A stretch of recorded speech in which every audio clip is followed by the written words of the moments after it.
السلام علیکم ورحمۃ اللہ وبرکاتہ۔ عزیز طلبہ، اس سے پہلے والے سبق تک مقدمۃ الکتاب، باب المخارج اور باب المخارج کے بعد باب الصفات، یہ تین ابواب جو ہے آپ کے سامنے تفصیلی طور سے آ چکے۔ پھر جو ہے باب الصفات کے بیان سے پہلے مقدمۃ الکتاب اور اسی طرح سے باب المخارج کو مضبوط و محفوظ کرنے کے لیے چند اسباق میں سوالات کا ایک سلسلہ شروع کیا گیا تھا۔ اسی طرح سے باب الصفات کے اختتام پر صفت کے متعلق کچھ سوالات آپ کی خدمت میں پیش کیے جاتے ہیں۔ ان سوالات کو ما سبق کی طرح سے کاپی میں تحریر کر کے اس کے جوابات آپ کو تحریر کرنا ہے، اور ان سوالات کے جوابات لکھنے کی اور لکھوانے کی غرض یہ ہے تاکہ باب الصفات محفوظ اور مضبوط ہو جائے۔ بہرحال باب الصفات کا بیان جب شروع کیا گیا تھا تو اس وقت آپ کو ایک لمبی تمہید بھی بیان کی گئی تھی۔ پھر اس کے بعد جو ہے باب الصفات کے اشعار کی توضیح کی گئی، اور جو کچھ اس میں تفصیل ممکن تھی پیش کی گئی۔ ہم اسی اعتبار سے آپ سے سوالات کرتے ہیں۔ پہلا سوال یہ ہے کہ صفت کی لغوی اور اصطلاحی تعریف کریں۔ صفت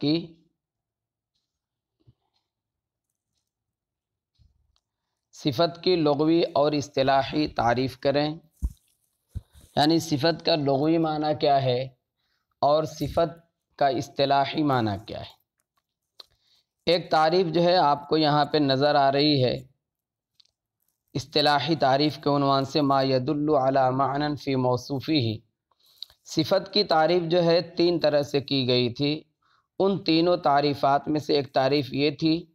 اب جو ہے یہ تعریف جو آپ کے سامنے نظر آ رہی ہے، یہ ایک طرح سے اس کے اصطلاحی تعریف کا ایک جزوی جواب بھی ہے، لیکن اس میں جو کہا گیا ہے کہ ما يدل على معنى فی موصوفہ، جو اپنے موصوف کے کسی معنی پر دلالت کرے، تو سوال یہ ہے کہ یہ دلالت کتنی طرح سے ہوتی ہے، یعنی موصوف کے معنی پر دلالت کتنی طرح سے ہوتی ہے، یہ آپ کو تفصیل سے بتایا گیا تھا۔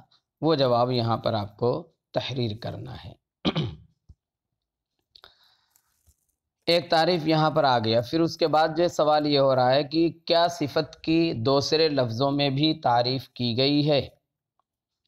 یقیناً آپ کا جواب ہوگا کہ ہاں، کیونکہ آپ کو جو ہے تین تعریفات بتلائی گئی تھیں، تو وہ دو تعریف آپ یہاں پر لکھیں کہ اور کس طرح سے لوگوں نے تعریف کی ہے۔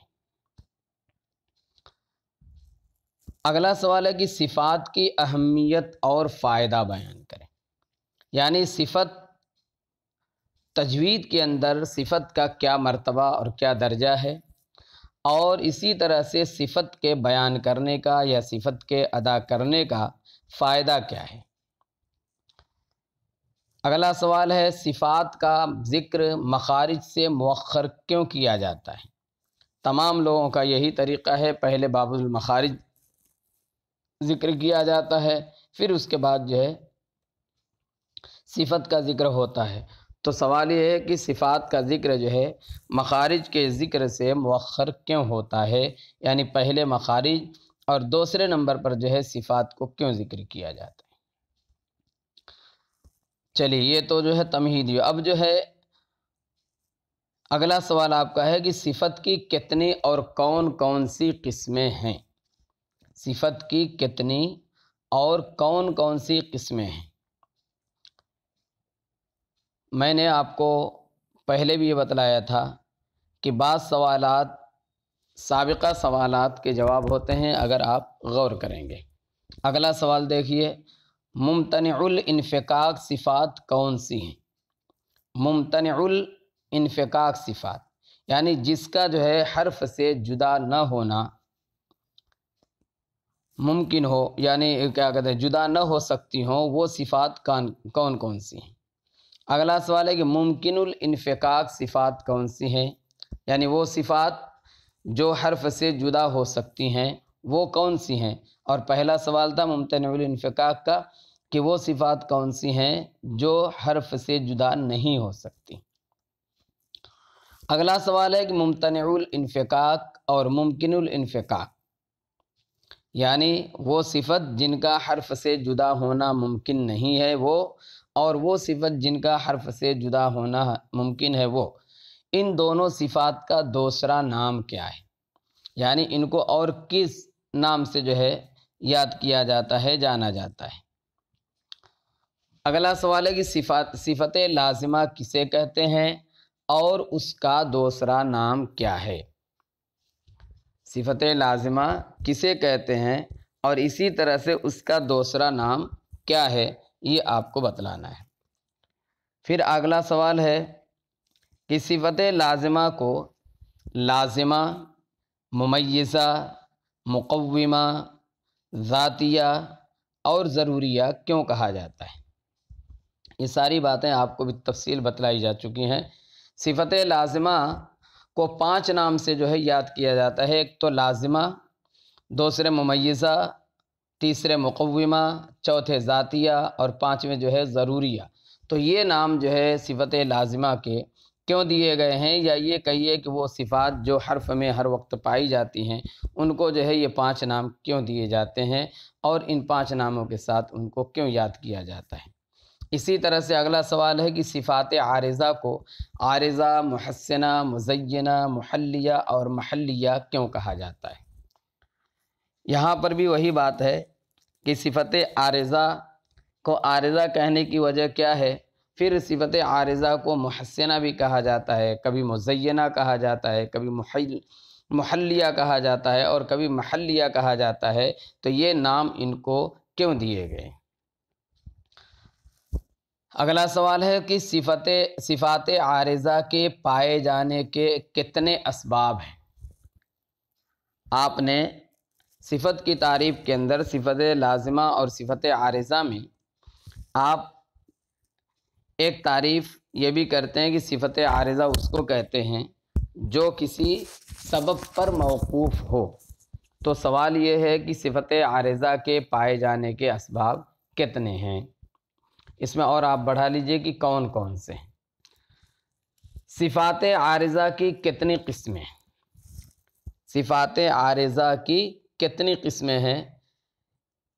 یعنی صفات عارضہ کس وجہ سے پائی جاتی ہے؟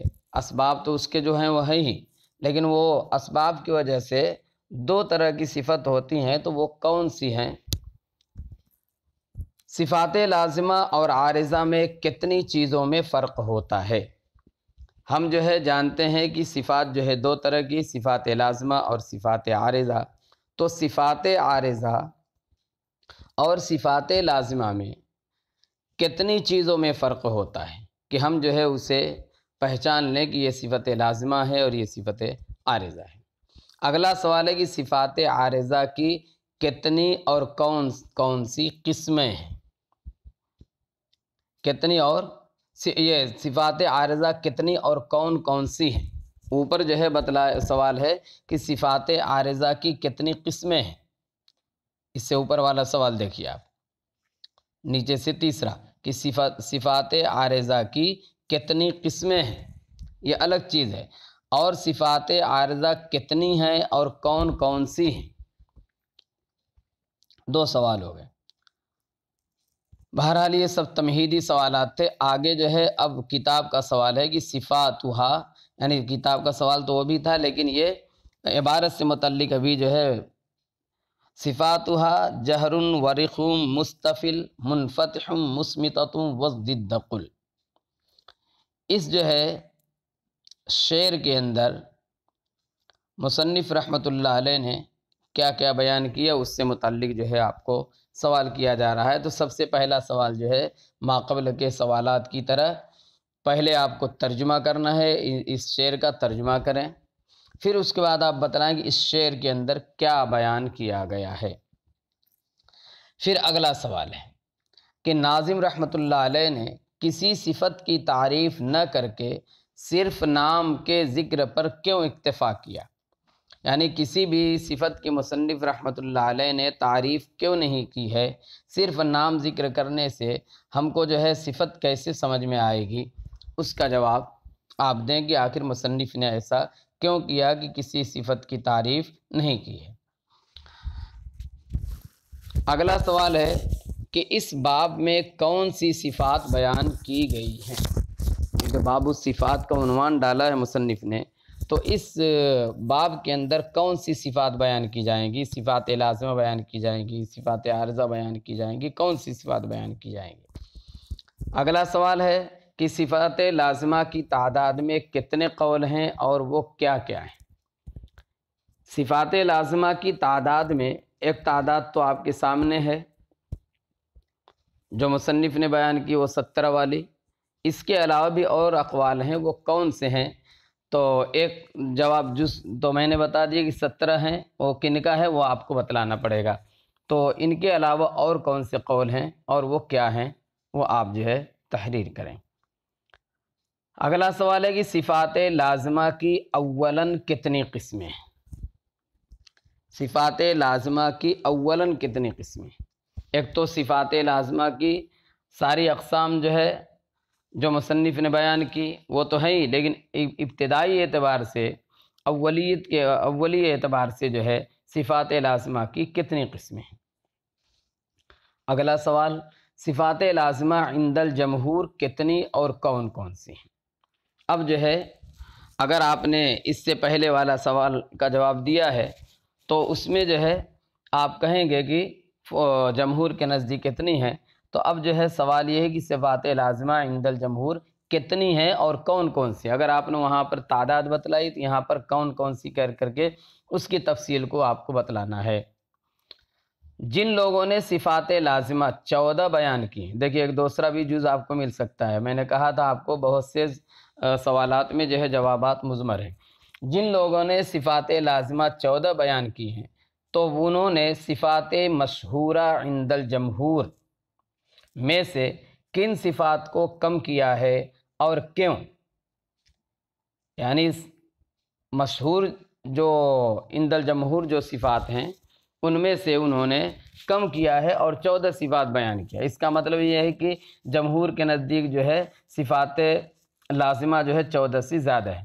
تو بہرحال اس صفات مشہورہ عند الجمہور میں سے کن صفات کو کم کیا ہے اور کیوں کیا ہے، دو جز ہے اس میں، صفات کو کم کیوں کیا، کن صفات کو کم کیا ہے، تو آپ بتائیں گے فلاں فلاں صفات کو، تو پھر دوسرا اس میں جز ہے کیوں کیا ہے، پھر اس کا تیسرا جز آ رہا ہے کہ نیز کس صفت کا اضافہ کیا ہے۔ آپ جب یہ کہیں گے کہ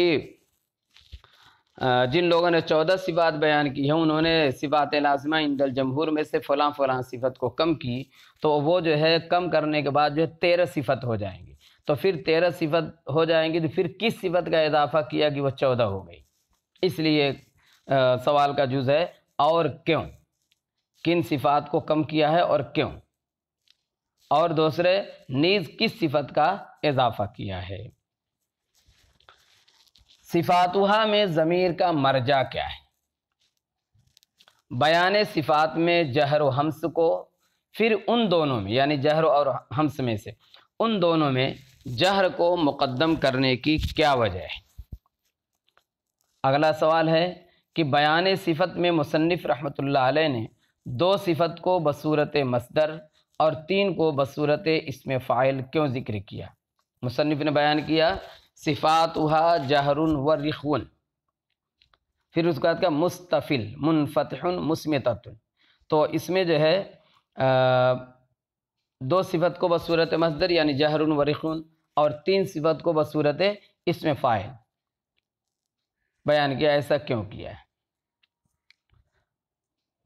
آپ اس کا جواب دیں گے فلاں وجہ سے کیا ہے۔ پھر اس کے بعد ایک سوال یہ ہے کہ بعد کی جو تین صفتیں ہیں یعنی مستفل منفتح مسمتہ، یہ تین صفتیں جو بصورت اسم فاعل مصنف نے ذکر کی ہیں، بعد کی تین صفتوں میں ایسی توجیہ کریں کہ پانچوں صفات میں یکسانیت پیدا ہو جائے، یعنی پانچ کی پانچوں صفت جو ہے مصدر بن جائے، کیونکہ پہلی دو صفت مصدر ہیں، تو بعد کی تین صفت میں کیا کریں گے؟ اس میں فاعل سے جو بیان کی گئی اس میں ایسی توجیہ کریں کہ پانچوں میں یکسانیت ہو جائے، یعنی پانچوں کو مصدر کہا جا سکے۔ وَالضِّدَّ قُلْ، اخیر کا جز ہے اس شعر کا، صفاتها جہر ورخوم مستفل منفتح مسمتۃ والضد قل، تو والضد قل کا مصداق متعین کریں اور اس ترتیب سے بیان کریں کہ ہر جوڑا واضح ہو جائے، یعنی جیسے جہر ورخون ہے تو پہلے آپ جہر کو بیان کریں، پھر اس کے بعد وہ صفت استعمال کریں اور وہ صفت لائیں ضد میں سے کہ جو اس کا جوڑا بننے کی صلاحیت رکھتی ہے، اور تاکہ پتہ چل جائے کہ یہ دونوں صفت آپس میں ایک دوسرے کی ضد ہیں۔ اگلا سوال ہے اس میں جہر کا لغوی معنی، اصطلاحی تعریف، نیز حروف کی تعداد مع مجموعہ و ترجمہ لکھیں۔ ساری چیزیں آپ کو بتلائی گئی، مجموعہ بھی بتلایا گیا اور اس کا ترجمہ بھی بتلایا گیا، اور ایک سبق کے اندر جو ہے آپ کو اس ترجمے کی اور اس مجموعے کی حکمت بھی بتلائی گئی تھی۔ تو جہر کا لغوی معنی، اصطلاحی تعریف، نیز حروف کی تعداد یعنی حروف مجہورہ کتنے ہیں اور ان کا مجموعہ کیا ہے، اسی طرح سے اس کے بعد اس کا ترجمہ کیا ہے یہ لکھنا ہے۔ 5 جز ہیں اس میں، جہر کا لغوی معنی، اصطلاحی تعریف، حروف کی تعداد، حروف کا مجموعہ اور ترجمہ۔ اسی طرح سے رخوہ کا لغوی معنی، اصطلاحی تعریف، حروف کی تعداد، حروف کے مجموعے اور اسی طرح سے اس کا ترجمہ لکھیں۔ اگلا سوال ہے استفعال کا لغوی معنی، اصطلاحی تعریف، نیز حروف کی تعداد مع مجموعہ و ترجمہ لکھیں۔ 4 سوال اور ہے اس شعر کے متعلق، وہ چاروں بیان کر کے سبق ختم کیا جائے گا۔ انفتاح کا لغوی معنی، اصطلاحی تعریف، نیز حروف کی تعداد مع مجموعہ و ترجمہ لکھیں۔ اسمات کا لغوی معنی، اصطلاحی تعریف، نیز حروف کی تعداد مع مجموعہ و ترجمہ لکھیں۔ اس طرح سے یہ جو 5 صفتیں مصنف نے بیان کی ہیں، صفاتها جہر ورخوم مستفل منفتح اور مسمتہ، یہ 5 صفتوں کا لغوی معنی، اصطلاحی تعریف، اسی طرح سے جو ہے ان کے حروف کی تعداد اور حروف کی تعداد کے بعد ان حروف کا مجموعہ اور اس کے بعد جو ہے ترجمہ لکھے ہیں۔ اگلا سوال ہے کہ جہر کی تعریف میں آپ کو بتلایا گیا تھا کہ سانس بند ہو جاتی ہے، اور سانس جب بند ہو جائے گی تو اس کے ساتھ جو ہے آواز بھی بند ہو جائے گی، کیونکہ سانس جو ہے یہ عام ہے اور آواز جو ہے یہ خاص ہے۔ تو اس اعتبار سے ایک سوال ہوتا ہے کہ رخوہ کی تعریف کے اندر آپ نے پڑھا تھا کہ آواز جاری رہے، تو جب جو ہے جہر کی وجہ سے سانس بند ہو جائے گی تو آواز کیسے جاری رہے گی، اسی کے متعلق یہ سوال ہے کہ ضاد اور غین وغیرہ میں جہر اور رخوہ کیسے جمع ہو سکتی ہیں، یعنی وہ حروف جو مجہورہ ہونے کے ساتھ ساتھ جو ہے رخوہ ہیں، تو مجہورہ اور رخوہ کے حروف ایک ساتھ جو ہے مجہورہ اور رخوہ کیسے جمع ہوں گی یہ پوچھا جا رہا ہے۔ ضاد اور غین وغیرہ میں جہر اور رخوہ کیسے جمع ہو سکتی ہیں جبکہ جہر میں سانس بند اور رخوہ میں آواز جاری رہتی ہے؟ حالانکہ عام کی نفی خاص کی نفی کو لازم ہے، کیونکہ سانس سے ہی آواز بنتی ہے، جب سانس ہی نہ رہی تو آواز کیسے پائی جائے گی؟ تو سوال یہ ہے کہ ضاد اور غین وغیرہ جیسے حروف میں، یعنی جن میں کیا کہتے ہیں، جن میں صفت رخوا کے ساتھ ساتھ حروف صفت جہر جمع ہو رہی ہے، تو یہ کیسے ممکن ہے؟ کیونکہ جہر کی وجہ سے سانس بند ہوتی ہے تو آواز جاری نہیں رہنی چاہیے۔ اس کا جو ہے بہت معقول جواب آپ کو دیا گیا تھا، وہ جواب آپ تحریر کریں۔ آگے ہے اگلا سوال اخیری کہ حروف منفتحہ کی کتنی قسمیں ہیں اور کون کون سی ہیں؟ حروف منفتحہ کی کتنی قسمیں ہیں اور کون کون سی ہیں؟ نیز ان میں تفخیم کی کیا صورت ہے؟ یعنی جب آپ اس میں بتلائیں گے کہ اتنی قسمیں ہیں تو ان میں جو ہے تفخیم کی صورت کیا ہوگی، یعنی تفخیم جو ہے کس میں کون سے درجے کی ہوگی، یہ آپ کو بتلانا ہے۔ بہرحال ایک سوال، ایک شعر کے متعلق جو ہے آپ کے سوالات جو ہے یہاں پر ختم ہوئے۔ اب آئندہ جو ہے اگلے سبق میں محموسہ یعنی دوسرے شعر کے متعلق جو ہے سوال کیا جائے گا۔ السلام علیکم ورحمۃ اللہ وبرکاتہ۔